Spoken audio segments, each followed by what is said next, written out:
What's up, everyone? Welcome to my corner of the internet. I'm your host, Ryan Kramer, and this is Crossover Commerce, presented by PingPong Payments, the leading global payments provider helping sellers keep more of their hard-earned money.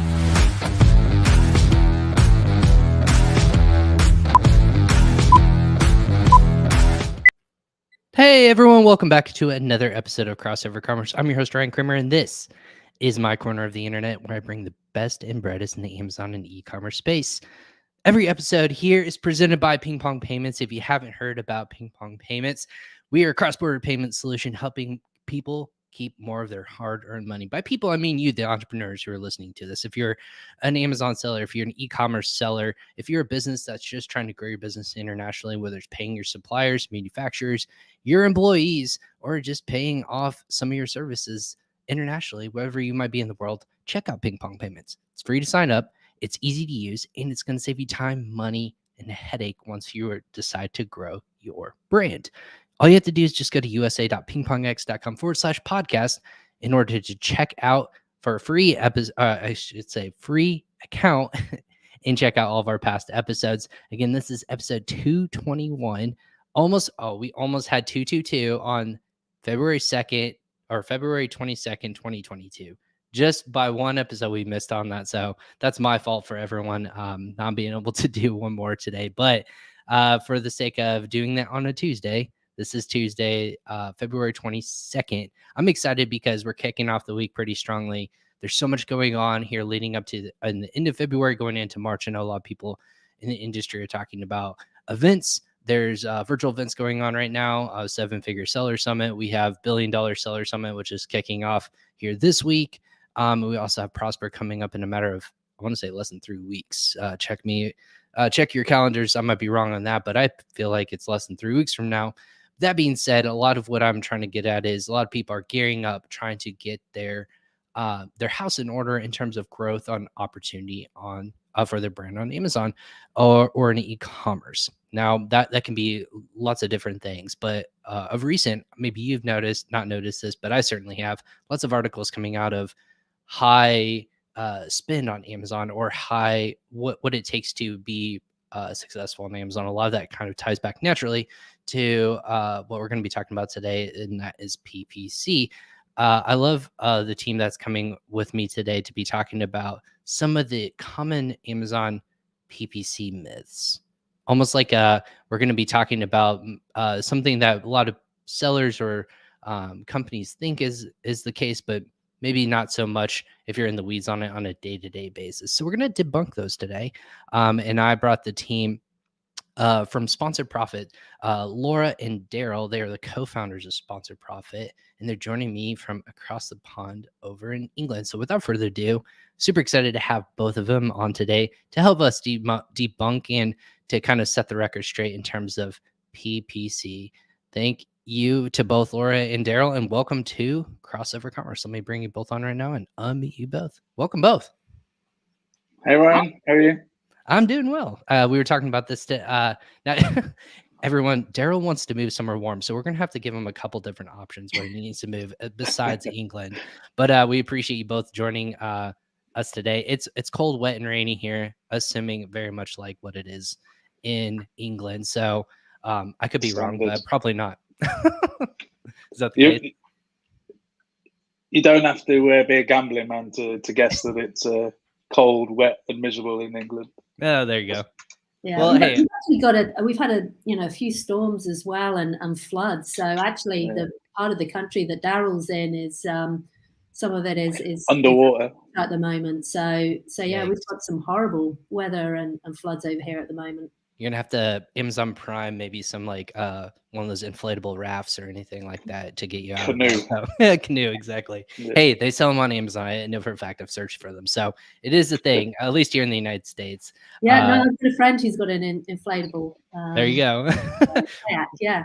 Well, hey, thank you both for coming on today. I know Laura and I chatted a little bit before, and Daryl, this is our first time kind of chatting about this. Kind of what I invite everyone onto this space, if you will, is if people aren't familiar with you, I just kind of want to welcome like introduce friends to the room, if you will. So if Daryl, maybe you want to start, since I have you on the top right in my corner of the screen, Sure. who you are, maybe introduce what your background is in the e-commerce space and how you're here today. Yeah, sure. First, thanks for having us. I appreciate it. It's always exciting to share our thoughts and opinions with like-minded people. So that's all cool. Yeah, my background, I was ex-Royal Navy. I was an aircraft engineer. That was my original straight from school. That was my craft. After leaving the military, I bobbed around for a few years, really unsure what to do. I didn't like being told what to do after leaving the military, so I was always looking for something to do myself. That's when I come across Amazon. That was 2013. Started selling my own branded products back then. Started getting quite good at doing PPC for myself. It was very different back then to what it is now. And that kind of grew gradually from there, helping a few mates, meeting people at events, and just chatting, and then met these guys. So Laura and our other business partner Tim, we actually all met at events, and then we decided to form Sponsor Profit nearly 4 years ago now. Yep. 4 years. So this is our full focus now, helping growing brands, helping them scale on Amazon. It's me. Are you still selling or is that kind of in the past? That's all gone now. So we're 100% focused on helping other brands grow now. Very cool. That's an exciting story. Obviously, meeting at events. I feel like a lot of people with businesses that formed, whether it's in person or they just met through happenstance of, hey, like-minded people kind of collected. Laura, is that how you felt when you met Daryl as well? Yeah, I mean, it's. And that's why it's great that events are coming back now, I think, because you just can't quite replace them with anything else. There's great events, virtual events, but there's something about sort of being in the same space, particularly if there's a bar involved. That always helps. They're always good congregation points. But yeah, I mean, I met Daryl and Tim at an event in Vegas, and essentially, a lot of the events, not as much anymore, but certainly back then, very US centric. So we'd spend a lot of time over there. And, so when you're sort of in a room with a sea of American accents, when you sort of hear sort of other British accents, your kind of ears prick up and you kind of gravitate towards each other. And yeah, as Daryl said, we, both myself and Tim were also selling. So we were all sellers ourselves. But we discovered we were good at different things in our businesses. So Daryl's, he plays it down. He's like, yeah, I was quite good at PPC. I mean, he was like a wizard, and I don't think I understood more than half of what he told me the first time we met. But he was really good with PPC. I sort of gravitated towards writing high converting product listings, and Tim was really good on the SOPs and processes side of things. So we each kind of lent on each other in each other's businesses to help each other with the things we weren't as good at ourselves. And then, as Daryl said, that kind of, expanded to sellers in our network, our friends, and then word sort of traveled, and then sort of Sponsor Profit was formed really as an opportunity to move from seller to service provider. It was an opportunity that presented itself, which is great. And the reason I got into it was I had a career in landscape design in sunny LA. So seeing as we're talking about the weather, and when I decided to move back to the UK, working outdoors for some reason didn't have the same appeal. I was like, yeah, I don't think I feel like being out in the cold and the wet 9 months of the year. And a friend introduced me to the opportunity on Amazon. So I was like, wow, I've worked with some, really frustrating and rubbish gardening products. So I'll start a gardening product brand. So that's how I got into e-commerce. And then, as Daryl said, then we met at an event. So Gerald, you said 2013 is when you first started. Is this around the same time, Laura, that you started your business? No, I was a little bit later. I was 2015. Okay, so I would say both fairly early on in the FBA third party phase, if you will. Yeah, compared to it was very different than to what it is now. Yeah, sure. Well, I was going to say, so Laura, I'm assuming not selling on Amazon still, or still? No. We've all exited or pivoted away from our businesses, and so yeah, we're all in on what we do. Well, just a point for the audience. I think it's so fascinating to see service providers, but coming from the seller side, but then getting into this service side. Sometimes people will continue selling as well, but I feel like the dedication of having to help other people out in that regards just takes so much time away from their own business. I think that's the natural balance act, if you will, that it's difficult to assume. I see some people try to do it, and other people they're developing technologies and software and all these things on the side. Oh, and by the way, they're doing 8 figures on Amazon or multiple 8 figure. So it's crazy to think like how certain people can do both, and other people are like, I really want to really lean into the service side. So what was that conversation like for both of you? Did you still have businesses and you're like, hey, I think I would rather do this, and I think this is where the industry is going towards? Is that how that conversation went? Yeah. I think for me the big realization was conflict of interest. Right, we started to grow and take on more and more partners, and the times that there were, people would come to us selling the same kind of products that we were in our own brands. That's then a question in my eyes, a question of morality, right? It just didn't sit right with me. So the option was, all right, we either don't work with these type of products, which really limits our Right. You guys weren't in reach. niche categories. You guys were in pretty competitive categories in that regards.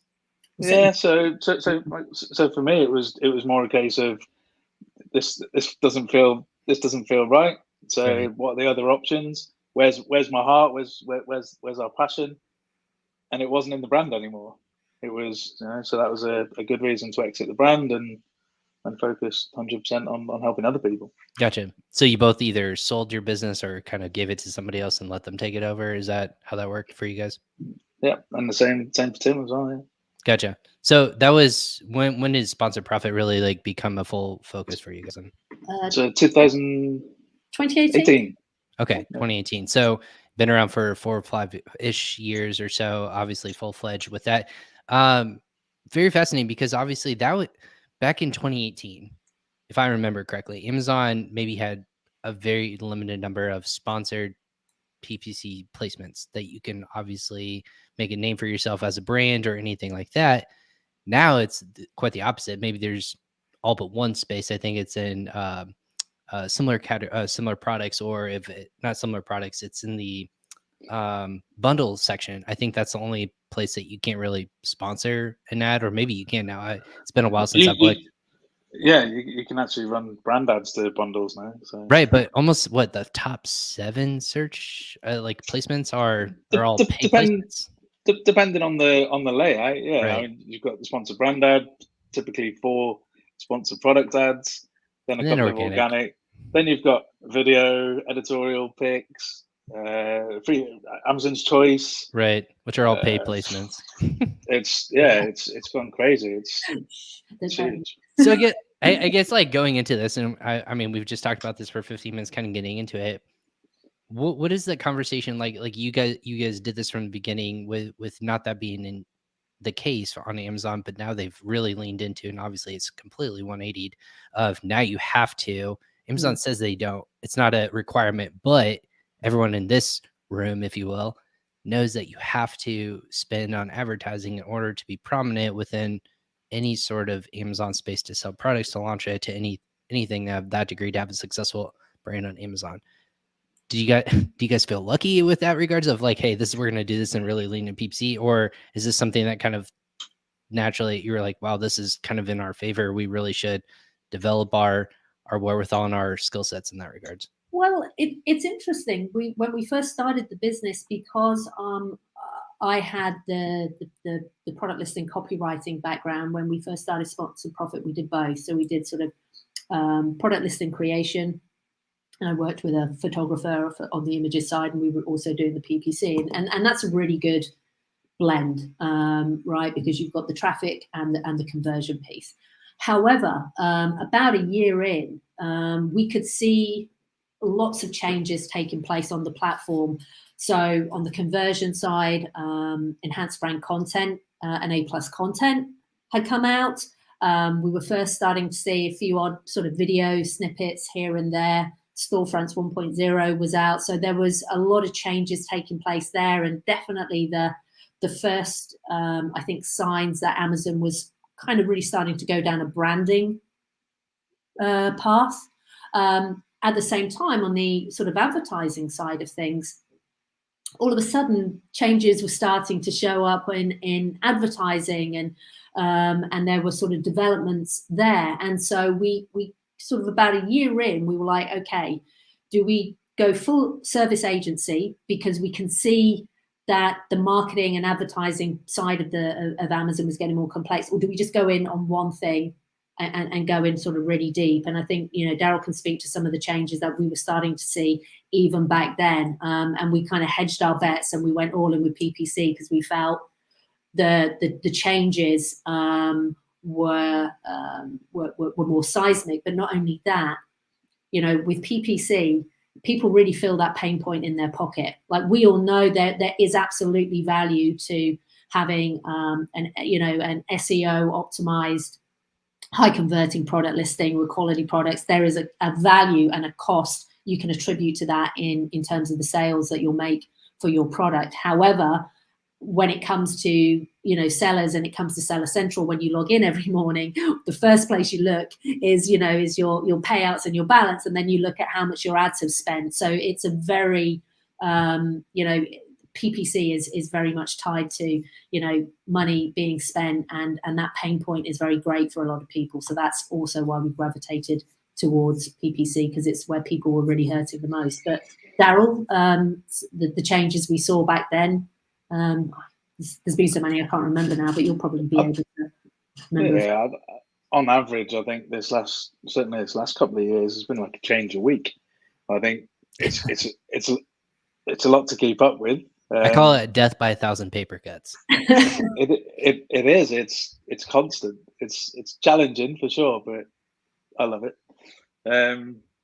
Yeah, I think back in 2018, you're just saying there about the sponsored ad placements. I was just thinking back to what it was like when we first started. And do you remember the ads were down the right hand side of the page, right? So that was the placements. There was one or two at the top, yeah, with a brand ad when they first started headline ads doing brands. that was, yeah. And then it was just down the right hand side. There was nothing throughout the search results. There was nothing really on product pages. Even then, that was a fairly new thing, right? One reel of sponsored products on a product page. Now there's 4 or 5 in certain layouts, in addition to all of the sponsored brand ads, sponsored display ads, video ads now on product pages. Like, it's completely changed. I always describe it as it's like playing Monopoly now, right? It's a game of real estate.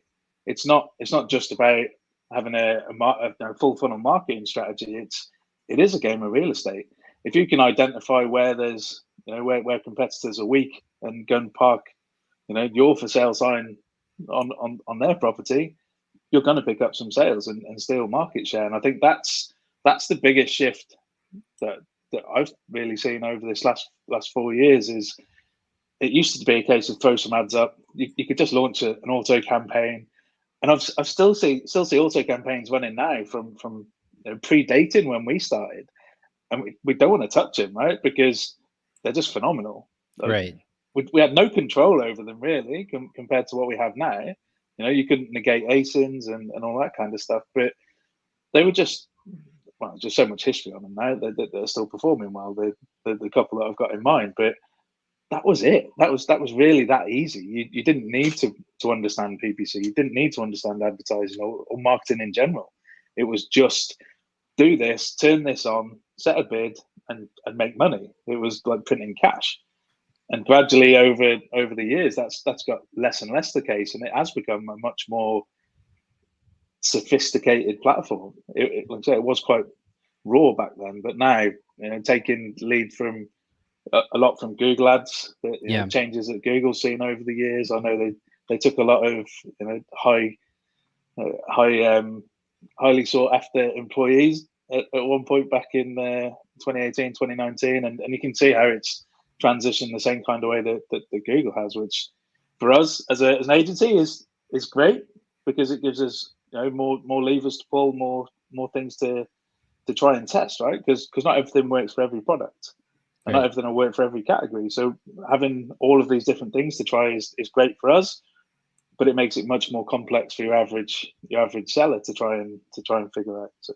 But I think actually also on the back of that, I think that's a really good point. And I know we haven't kind of got stuck into the myths yet, but I think just on the back of that as well, while there is this, obviously a sophistication that's come onto the platform, and that huge increase in real estate, that is still where the opportunity is for sellers. So yes, it's gotten more complex for sure, but at the same time, it does actually provide sellers with more opportunities, because I do think there is a healthy or maybe slightly unhealthy cynicism towards advertising on Amazon, but it's here to stay. It's not going anywhere. However, what it does mean for sellers is that there are more places and ways and opportunities for you to get your products in front of customers. It's just you need a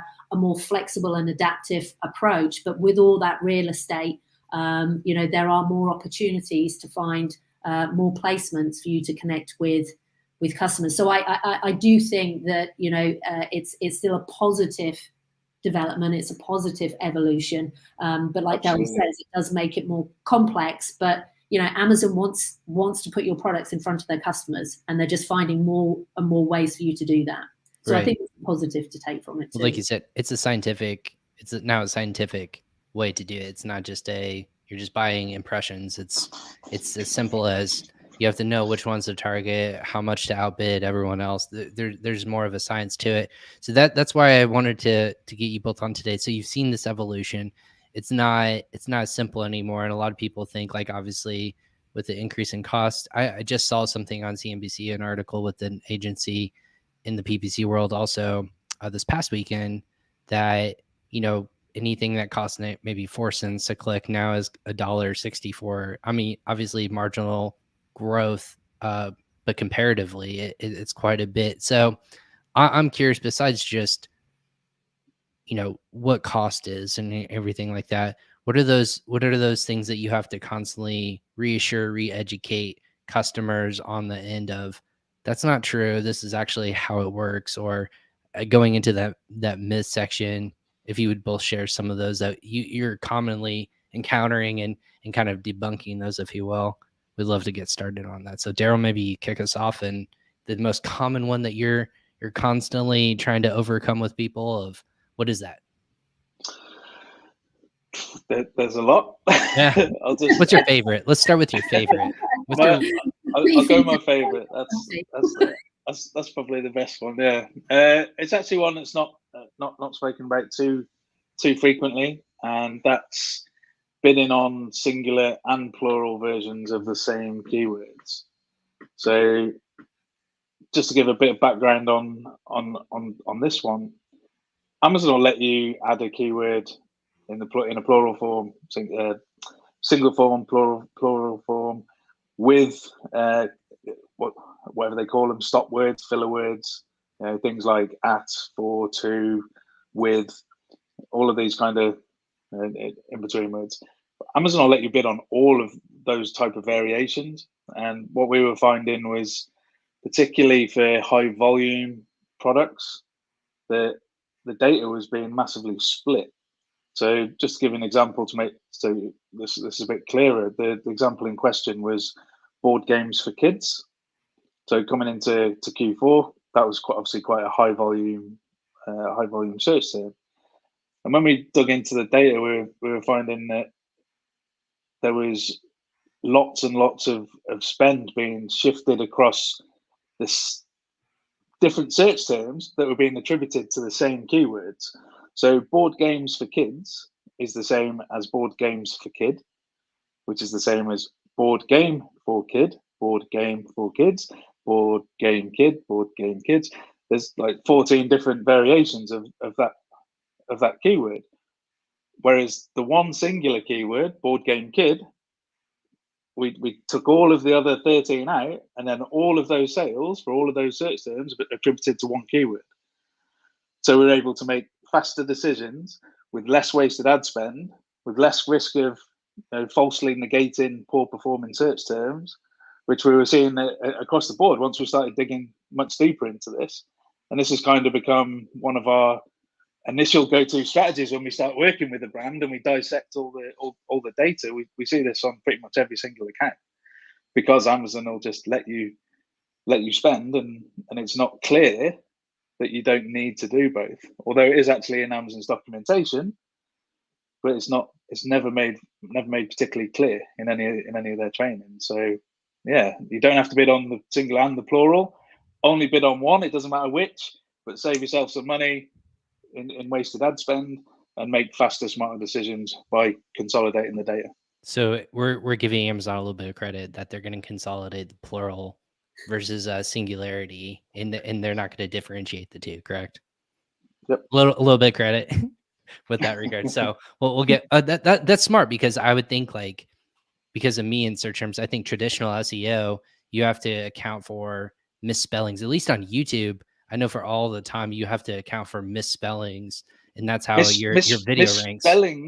Misspellings is different. Right. That's different. But I was like, yeah, plural or plural, singular or plural. That I thought I would maybe bundle all those things together, but that makes a lot of sense. I think that's a really great tip in that regards too. But yeah, misspellings, that's a whole different animal too. So that's a bad road to go down. But Laura, do you have anything specifically, like your favorite one that you like to debunk, or do you want me to fire off a bunch? Yeah, this one kind of follows on the heels of that a little bit, which is that more keywords doesn't mean more sales. So I do think there is a sense of more is better, and for us less is more. So what I mean by that is we're big sort of proponents of the 80-20 rule, and so what you'll find in your PPC account is that you'll find sort of 20% of your campaigns, or at a even more granular level, 20% of your keywords driving 80% of sales. And so it's very counterintuitive. But what we tend to do, and certainly when we first start working with an account, is what we want to do is we want to strip everything away, and we want to really get down to what keywords are driving sales, and really focus the ad dollars on that. Because again, I get that there's and there used to be the approach, and so it's kind of entrenched now at sort of in this is how you do Amazon PPC. But I mean, I remember when we were selling, and even not that long ago even, that there's the whole throw mud at a wall kind of approach, which is I'm about to launch a product, I don't really know what the main keyword is. I mean, I'm going to hazard a guess. However, I'm going to chuck a bunch of keywords in a campaign, cross my fingers, and I'll just wait for the data to tell me which of those keywords are going to convert into sales and which aren't.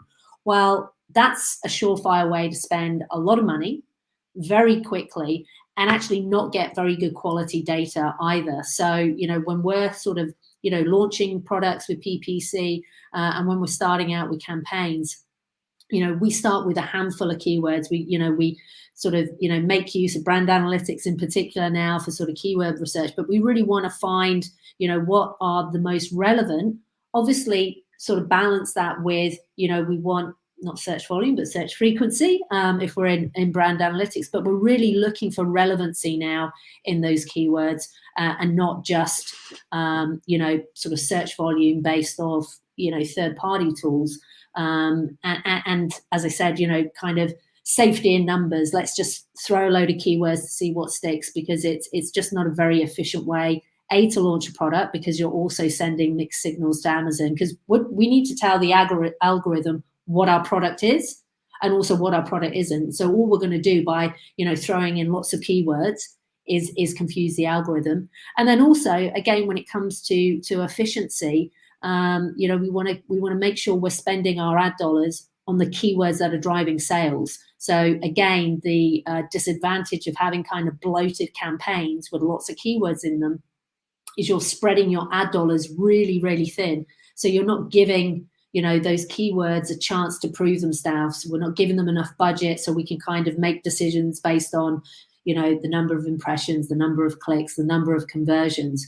But again, I think there's this kind of sense of safety that if I just have lots of keywords in my campaigns, you know, I'm bound to make sales, and that's good enough. And you know, we want to really kind of impress upon people that less is more, and to really focus on the stuff that's going to give you a return, and not the stuff that's basically just going to, you know, bleed you dry. What about maybe the one I initially think of is we talked about this earlier, my SEO or my PPC campaign for Google versus Amazon. If I'm somebody who's on direct to consumer and I'm like, oh yeah, I'll just copy and paste my strategy from Google onto Amazon. What that should work, right? Anyone want to take that one? I'll take Why is that? Why is that? Let me lead you down the path. Why is that wrong? Just the two very different platforms, right? People do search on Amazon for product research, but typically Google is a search engine for information. I know, you know, Google Shopping and you know, and e-commerce in general, it's a directory of websites. You know, people still looking to buy stuff, right? But they don't go to Google with the same buying intent as they go to Amazon.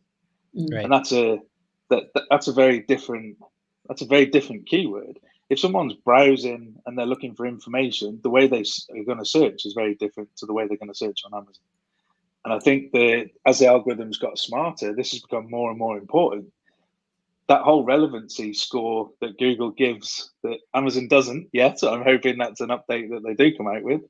But yeah, there's got to be some kind of hidden relevancy score that's given to every target, right? And that's the biggest difference, I think, between taking those keywords from Google and putting them straight onto Amazon is the buying intent. I think, you know, with Google you can afford to be a little broader and try and capture more of that search traffic. On Amazon, I think it's more important to be super relevant rather than casting a wide net. I think a good example and kind of why I initially think of that, Daryl, is I heard this. I think I'm going to give Amy Weiss credit from Amazing at Home. She's a friend of the show. I think she was talking about strategy on Google, which is best garden tools. Like obviously your people are going to search for what are the best, like research phase. What are the best garden tools I should have for city living or something like that? You're not going to use that same phrasing in Amazon because I don't think a lot of people use the phrase best garden tools in Amazon at all. It's just garden tools or garden tools for city living or anything like that. So the phrase best shouldn't be used in any phrasing. And I started to think about that, just the psychology of which the intent is there of, hey, I need products or research. That's the key, right? And it depends where you're aiming in the whole marketing funnel. If you're looking to grow the consideration or the awareness phase of the funnel, then absolutely you could be targeting broader terms like that. But in the knowledge that you're not going to get the same kind of return on ad spend, right? Because you're not hitting that high buying intent. You know, you are just trying to get in front of people that are browsing and shopping, and that's a very different concept to running sponsored product ads and trying to maximize your return on ad spend. That is like typically for bigger brands that have the budget to be able to focus on these, you know, higher up the funnel strategies, or maybe more of a DSP you play in that regards of, you know, maybe in that regards potentially. In that cool. I mean, I came up with that one. So is there any major ones that are screaming at you, Laura, of that are also ones that you just love to tell people that's not true at all? Yeah, you kind of giggle to yourself at like that. No. Yeah, I think another one is, you know, you don't need PPC if you're organically ranked highly. So, you know, we'll often speak to sellers who say, well, I'm ranked number 1 or 2 in my category. I don't need PPC. And of course, you know, we would argue sort of against that because, you know, you still have to bear in mind, first off, in terms of, what you're presented with on those search results, you're going to have a sponsor brands ad along the top there in the banner, and then you're going to have some sponsor product placements. And again, depending whether you're on mobile or on desktop, and then depending on the category, to find those first couple of organic placements, you've got to kind of look for them, because the ad placements have the better placements. But I think as well that the myth here is really that paid and organic, they work best together. It's not necessarily that organic is better than PPC, because organic is free traffic, and PPC is paid traffic. They work best when they're combined. PPC can help widen really the exposure and discoverability of your products. That helps you rank higher for a broader range of keywords. So they very much work together, and and together they make a deadly combination, particularly if you're a bigger brand and you're wanting to consolidate, you're wanting to sort of defend your position in your category. So yeah, having a higher organic ranking is great, but using PPC can help you double your results and keep you top of mind of customers. And again, that's a big part of, let's say, for example, those sponsored brand ads at the top where you've got, the brand logo, you've got the custom headline, you've got the 3 product photos. It's higher up the funnel, and it's that kind of brand awareness and front of mind. So yeah, so for, the sellers who believe that, PPC and organic work against each other, the bottom line is increased visibility, increased brand awareness and traffic, and together, they're stronger together, and you can really kind of dominate.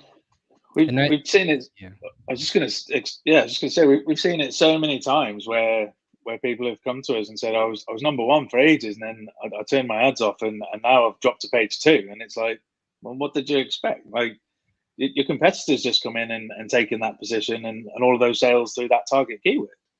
You're no longer making those sales. Yeah, you're still making the same organic sales, but you've just give up half of your sales. Right. And I think just tying back into the whole real estate conversation from earlier, the shift, another shift over that same time period, is the amount of sales that are coming from ads on the average brand.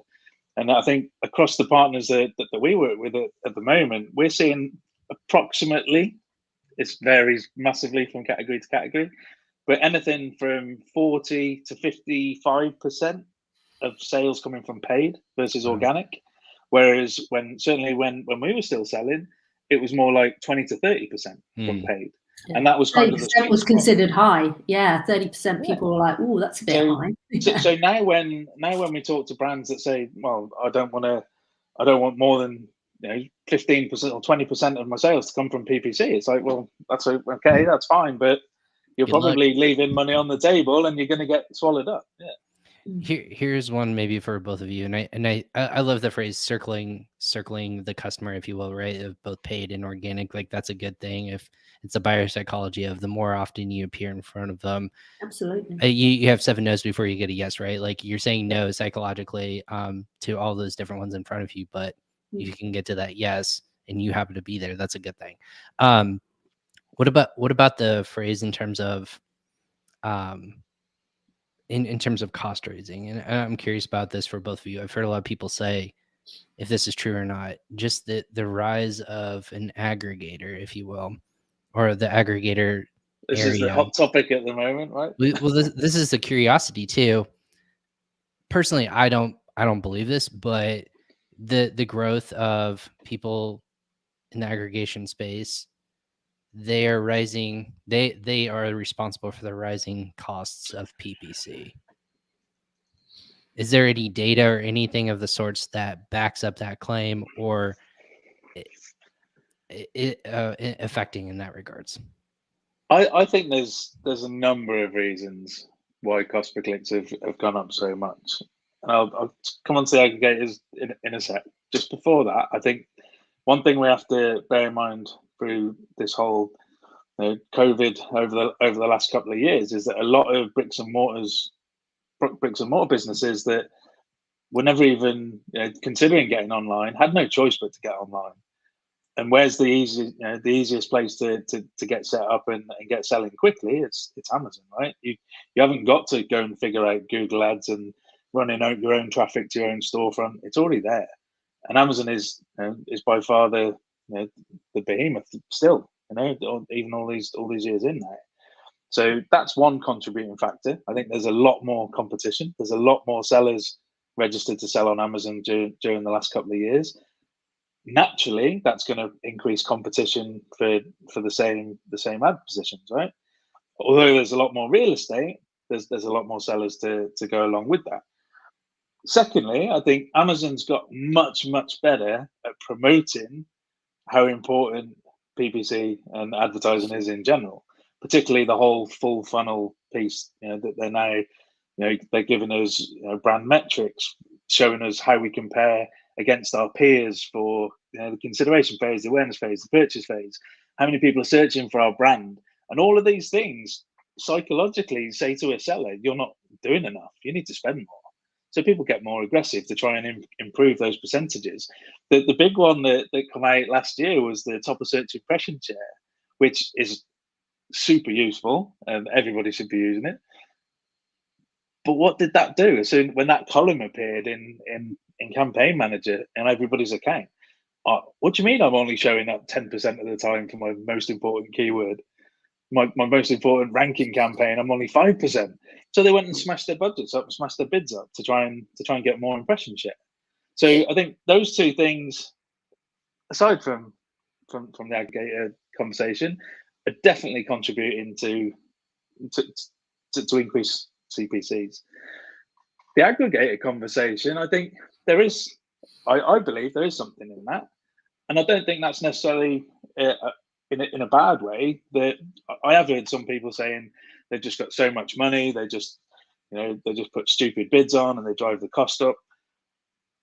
Possibly, I think it's more likely the fact that they go above and beyond and they're building teams of experts, right? They've got the money to hire good people, and if you speak to anybody in this industry, they're struggling to hire and keep good people.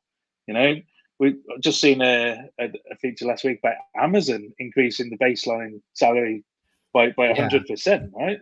Sign me up. I saw the base salary in there. I said, where have I been working? No, I'm just kidding. Yeah, I'm here. I'm over here. That's nice. But I just read a book that they did that for that reason, and that was a Jeff Bezos thing of put equity into working hard so that your earnout would become an equity long term. Not the case anymore. Yeah, it's all in, like you said, keeping talent and whatnot. And this is going over to another thing. Maybe Laura, you can speak on this. It doesn't make sense why they would just throw money at everything, because that's not smart money usage, and it's a lot of waste. And these companies are on the hook for how to wisely spend their money. So why would you waste that in that regard? So that whole thing doesn't make sense to me, how that lines up. Yeah, I mean, I'd intend to agree with you on that, Ryan. I mean, because ultimately they're all about the bottom line, and so yes, they will have greater purchasing power.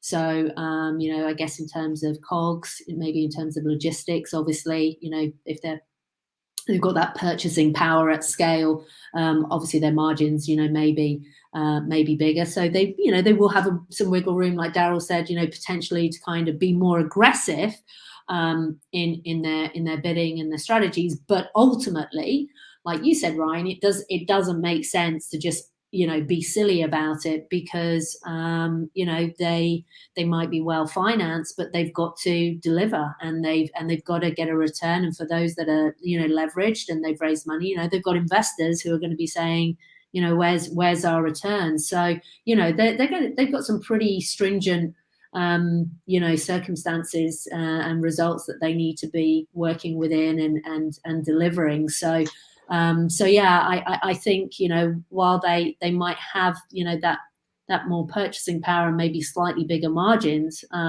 they still need to deliver on that. And they're smart people; they're not going to throw money away unnecessarily. They need to make it work. So yeah, I'm inclined to agree.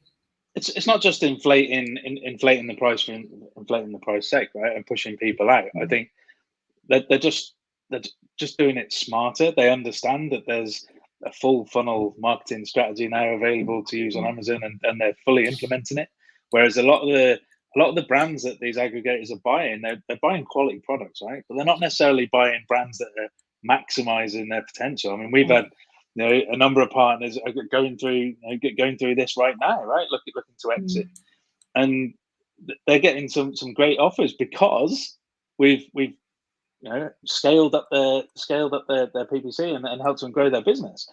A lot of people that are exiting haven't maximized PPC before exiting, and this is why it's so attractive to the aggregators, right? They're seeing these opportunities of these great products with potential, and now they're extracting that potential. So whereas before the brand might have been bidding $1 for a click and quite happy that they had 5% ACOS on their PPC, now the aggregators come along and go, yeah, we can be way more aggressive than that and push. Yes, it's going to push everything up slightly, but it's nothing malicious or just the fact that they're throwing tons of money at it. I think they're doing it in a sensible way, a smart way, and the way that everybody should be doing it. I think that's the difference. Right. It's not a jealousy thing. I think a lot of people, money, you can blame anything. Like anything with money, you can blame. I just think like you said, it's a strategy thing and how they are smart with it. I think that's a successful thing, and I don't think that's you can't say that something that's representing less than 5% of products out there, all Amazon, that's the cost rise. I just think like obviously shopper demand, anything like that, that's going to naturally rise cost over time. I think as well, just to add to that real quick, Ryan, is and this is something that we've talked about almost from day one when we started this business, is mindset.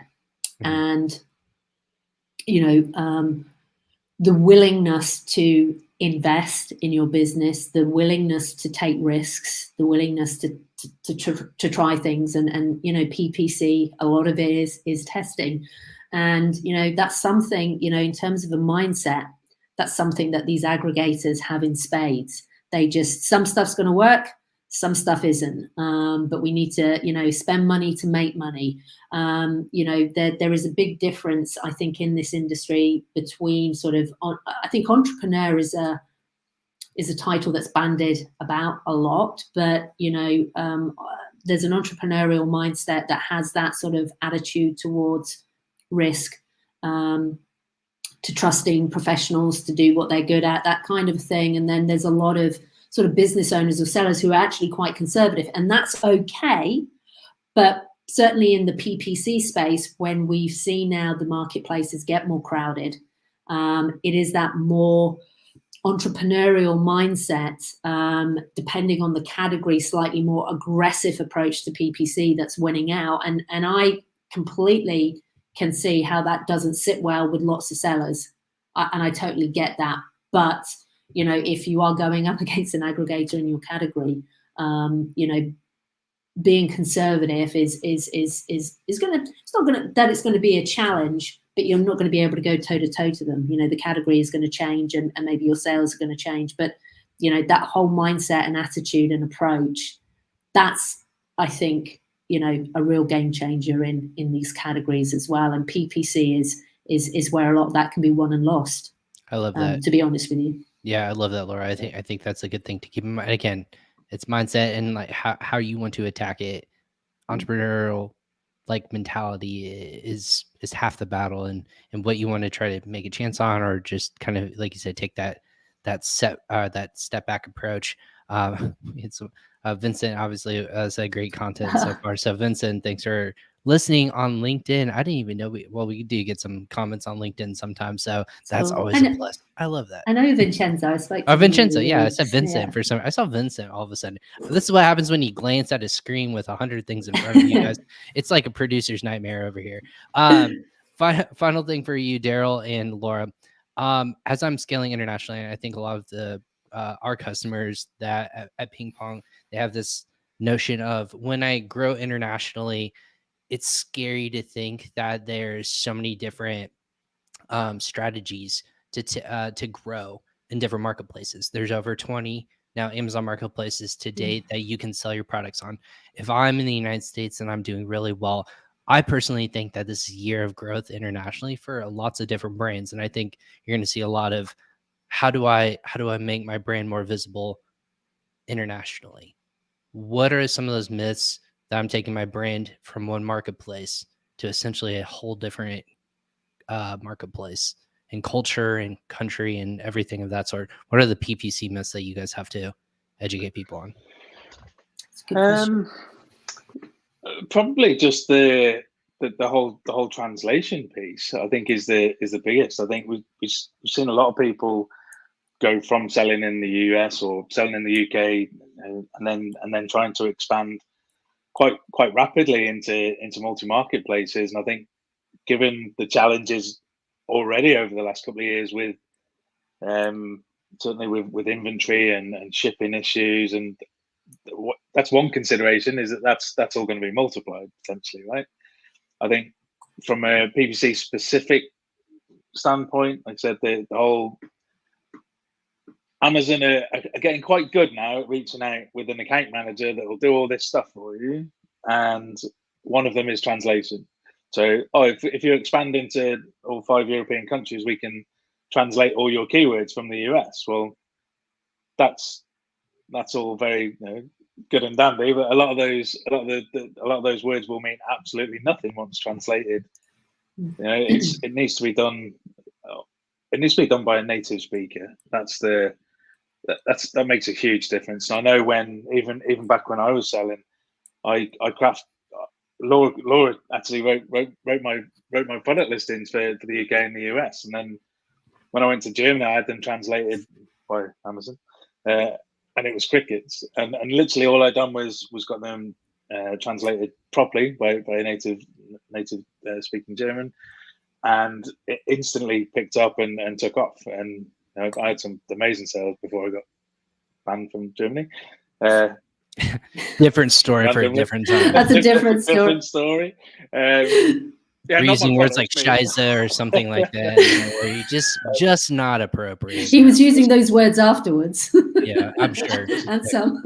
But yeah, I think that's huge, right? I think it's easy to try and shortcut and look at these different marketplaces as an easy way to just make some more money. But I think you have to treat them individually and go that extra mile. Have any text overlays on your images, your O+ content, video, like have everything translated, and make sure it's high quality. Like that's probably the biggest one that I see people mess up with is just trying to take what they've already got because they don't want to spend the extra money, and then try and launch in another country and wonder why it's not working. Yeah, and I think added to that, actually, the difference as well between a UK listing and a US listing. So I had the benefit when I was writing product listings. I'd lived in LA for 5 years, and then I went back to the UK. So I like to consider I was fluent in. You're fluent in West Coast speak. In West Coast, yeah. But it is a difference. And when we do keyword research, there would be a difference in the keywords for the same products. I mean, sometimes even the same products are called a different name. I mean, this isn't a story about a product listing, but I remember when I first moved to the US and I was looking for what we call a cafetiere, right? A coffee plunger, right? And, that's also called a French press. Right. So I was like, I was walking around like the drugstore for I was like kind of doing this to like people, and they were just like, I don't know what you're looking for. But anyway, that's an aside. But the point is that, the same products can be called completely different names. And then also, you can have completely different keywords. So even between the UK and the US, there's a difference. And then absolutely, then the European languages, you need there's some really great localization services that, will write your product listings by native speakers. However, the upside is to that in terms of myths. So I think sellers might think, oh, the easy part is the listings. I'll get that translated. PPC is the hard part. Actually, PPC isn't the hard part because, again, data is just data, whatever the language it's written in. So, we are not fluent in Italian or Spanish or French or German, but we are well able to manage campaigns in all of those marketplaces. So yeah, the myth is that PPC is actually probably easier than the product listing part. Yeah, I think one of my favorite episodes talking about PPC is when I had Ritu Java from PPC Ninja.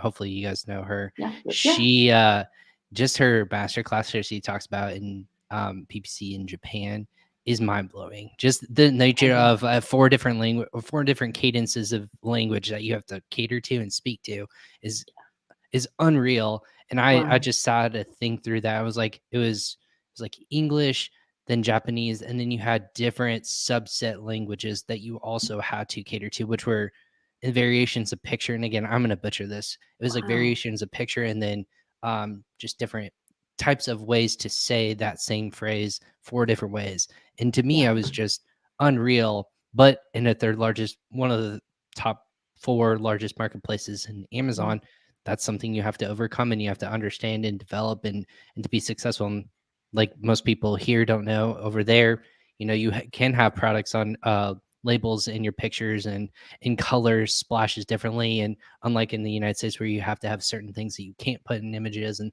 so on and so forth.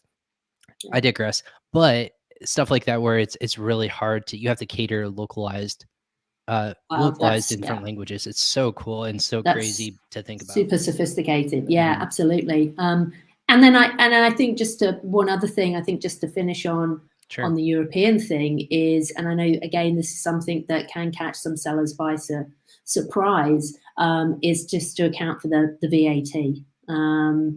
Because that you really need to have very healthy margins to compete, I think, in Europe. I mean, each EU country has different thresholds for VAT, but I know for the UK, 20%, at source, when you make the sale it's chunky. So I think it's probably it seems to be the things that maybe some sellers don't consider that kind of bites them in the butt, and then it's the other stuff that is more obvious is actually is kind of a lot more plain sailing. It's the stuff they haven't thought about, I think, that can trip them up, as opposed to the stuff that they do think about, and they think about it in the wrong way.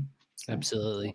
Well, Laura and Daryl, you guys promised that we could talk forever on this, and we've already burned through an hour of time. So for everyone, without going into another hour of this, and again, when I tell people they've made an hour through me, I consider them now a friend of the podcast. So you guys are more welcome to come back anytime. But for sake of your time, and you're the end of the day already here, what is the best way? Because I know we had a couple things that we wanted to make sure that you guys want to talk about. You guys are having a the Sponsored Profit PPC Opportunity Report, which we linked out in the comments section as well as in the show notes here. But what are the best ways to reach out to you if you need people to look at your PPC strategy to help you kind of navigate, whether internationally and domestically, wherever they might be selling? What are the best ways to do that? Yeah, sure. No, I appreciate the opportunity, and thanks for having us. Just go to our website, sponsoredprofit.com, and folks can get in touch with us or schedule a call. People can connect with me directly on LinkedIn. You'll find me on LinkedIn, sort of LinkedIn/Laura McCall. As I said as well, if they check the show notes for that PPC opportunity report, we'll do a quick bird's eye view of their campaigns. And then we can also follow that up with a call to talk about potential PPC strategies to help them achieve their goals. So feel free to reach out, and we'd love to help you out. I love that. And Daryl's not on LinkedIn, or did I get that wrong, Daryl? You are, and I couldn't find you. He's not on LinkedIn. All right. Can't go on LinkedIn and find Daryl. I'm just a nerd locked in the cupboard doing all the PPC stuff. Yeah, he doesn't do social. He's a PPC purist. I don't know. That's okay. Don't ask, Brian. Don't go there. Off the grid. Okay, that's okay. For some reason, in more ways than one. Yeah, I was gonna say for more reason. I thought I was like, I'm misspelling this or whatever it is. Nope, just no LinkedIn. So Daryl, we can't point people to your direction. I'm assuming you have an email though, if they want to talk with you as well. Yeah, just Daryl at sponsoredprofit.com. So easy enough. All right, we'll stick with email for right now then. Well, awesome. Both of you, thank you so much. Like, this has been a pleasure. It's a lot of fun talking people. These kinds of conversations are easier to digest. And I think, like Vincenzo said, just easy content to understand and take away and apply to their business. Certain things that I never really thought of that make a whole lot of sense that we got to talk about today. And like you said, if you have hours of content, I got hours of content to fill, so you guys are more than welcome to come back on and talk with us anytime whatsoever. So, are we traveling? Are you guys traveling to shows, or are you guys going to see you in person anytime soon? No, we're not. I'll be visiting the White Label Expo in London in I think a couple of weeks' time. So yeah, I think that's our immediate travel plans. So gotcha. I didn't know if you guys were speaking engagements or there's events that you guys were doing anytime soon. Gotcha. No worries. We've the whole COVID thing. We've been holding off and waiting to see what's gonna happen before booking anything up. And same here. Yeah, I get my arm twisted. Last year I said no. This year I got my arm twisted more, and I will be making an appearance on my first show at Prosper this year. So that's where I will. So good luck. Yeah. That will be fun and interesting. A lot of people that I get to shake hands and meet people in person. Like I said, the joke is this is 200 and almost 221. I've had 220 plus people I haven't met in person yet. So that being said, we're going to do that for a lot of people in person here at Prosper. So, but both of you, thank you so much. I can't wait to meet you guys in person. We'll have you guys back again here on Crossover Commerce. But thank you for your time today. Awesome. Thanks for having us, Ryan. Awesome. No problem. And thank you everyone for coming on Crossover Commerce. This is episode 221 of my show that I like to call Crossover Commerce, my corner of the internet where I bring the best and brightest in the Amazon e-commerce space. Thank you, PingPong Payments, for the sponsorship of this podcast. You can go to usa.pingpongx.com/podcast for all of our past episodes. Season 4 just came out, audio version, so you can catch the 200s starting on the website now with all the transcripts, all the takeaways, all the great content. But you can also follow us on social media. If you are not already, you should be, or you can follow me on social media to get notified when future episodes come out. I'm excited. Later this week, again, we bring great live content here on Crossover Commerce. I'll actually be having a colleague on here later. Confessions of an ex-Amazon employee. It sounds very scandalous and very hard-hitting, but we're going to be having Eric from PingPong Payments. He used to work on the ACCS program over at Amazon. We're going to be having him on to talk about his time at Amazon. And again, what insights he might be able to share with us about growing your business online. That being said, I'm Ryan Kermit. This is Crossover Commerce. We'll catch you guys next time on another episode. Take care.